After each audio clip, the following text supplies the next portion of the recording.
Fourth exclusive వార్త focus చేద్దాం. Class room లో ఉండాల్సిన టీచర్లు రోడ్డెక్కారు. చాక్ పీస్ పట్టాల్సిన చేత్తో ప్లకార్డులు పట్టుకుని ఆందోళనకు దిగారు. పాఠాలు చెప్పాల్సిన వాళ్లు ప్రభుత్వానికి వ్యతిరేకంగా నినాదాలు చేశారు.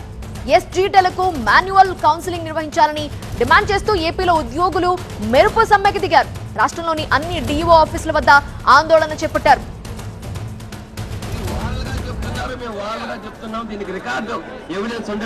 నా మాటకు విలువ లేదా అని అన్నారు. సరే సార్, అదే విషయం నేను చెప్పడం జరిగింది, అదే చేస్తారు. అయితే దిగువ స్థాయిలో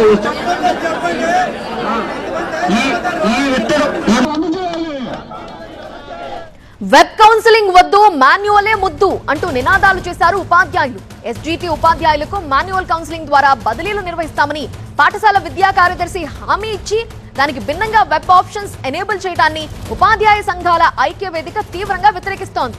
దీంతో వెబ్ ఆప్షన్స్ పెట్టకుండా బాయ్కాట్ చేయాలని పిలుపునిచ్చింది.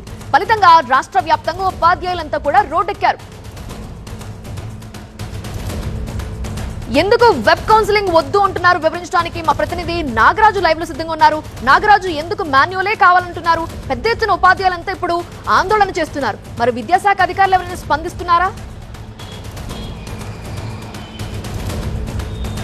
ఇవాళ ఈ రోజు నుంచే కూడా ఈ వెబ్ కౌన్సిలింగ్ మొత్తం కూడా ప్రారంభం కావాల్సి ఉంది. దీంతో ఒకసారిగా టీచర్లంతా, ఎస్జీటీలంతా కూడా వెబ్ కౌన్సిలింగ్ వద్దు, మాన్యువల్ కౌన్సిలింగే కావాలంటూ డిఓ కార్యాలయాల వద్ద ఆందోళనకు దిగిన నేపథ్యం అయితే కనిపిస్తూ ఉంది.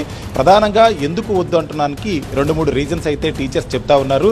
గతంలో ప్రభుత్వం మాన్యువల్ కౌన్సిలింగ్లో చేస్తామని చెప్పేసి ట్రాన్స్ఫర్లన్నీ కూడా హామీ ఇచ్చింది కాబట్టి హామీ మేరకు మాన్యువల్ కౌన్సిలింగ్ నిర్వహించాలి అనేది టీచర్ల ప్రధానమైన డిమాండ్ ఉంది. దీనిలో వాళ్ళు చెప్తున్న రీజన్స్లో ఇప్పుడు గుంటూరు లాంటి ఒక జిల్లాను తీసుకున్నట్టయితే గుంటూరులో దాదాపు 5,000 పోస్టుల వరకు కూడా ఎస్జీటీ పోస్టులు ఉంటాయి. వీటిలో కంపల్సరీ ట్రాన్స్ఫర్ కింద, అంటే 8 ఏళ్ళు నిండిన వాళ్ళంతా కూడా కంపల్సరీ ట్రాన్స్ఫర్స్ ఉంటారు. ఈ 8 ఏళ్ల సర్వీస్ నిండిన వాళ్ళంతా కూడా దాదాపు 2,700 మంది ఉన్నారు. వీళ్ళంతా వెబ్ కౌన్సిలింగ్లో కనుక పాల్గొని వెబ్ ఆప్షన్స్ ఇవ్వాల్సి ఉంటే 5,000 పాఠశాలకు సంబంధించి ఈ వెబ్ ఆప్షన్ ఇవ్వాల్సి ఉంటుంది. కానీ వెబ్లో గంటల కొద్ది కూర్చొని ఇన్ని స్కూల్స్ని ఆప్షన్గా ఇవ్వటం అనేది సాధ్యం కాదు. కాబట్టి తామంతా కూడా తాము కోరుకున్న పాఠశాలకు వెళ్లే అవకాశం ఉండదు అనేది టీచర్లు ప్రధానంగా చేస్తున్న డిమాండ్. కాబట్టి వెబ్ కౌన్సిలింగ్ వద్దు, మాన్యువల్ కౌన్సిలింగ్ మాత్రమే కావాలంటున్నారు.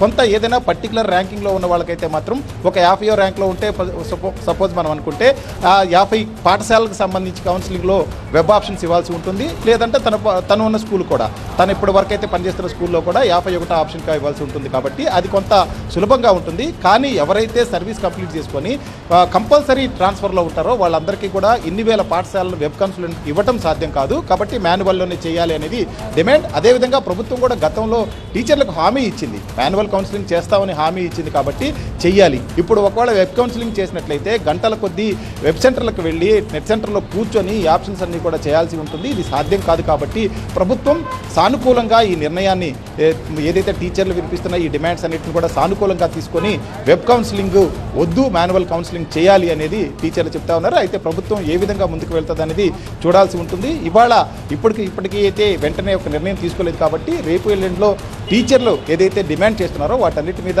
చర్చించి ఒక సానుకూల నిర్ణయం అయితే వచ్చే విధంగా అవకాశం ఉంటుంది అనేది వేచి చూడాల్సిన పరిస్థితి అయితే ఇక్కడ కనిపిస్తూ ఉంది. Right Nagaraju, thank you for joining.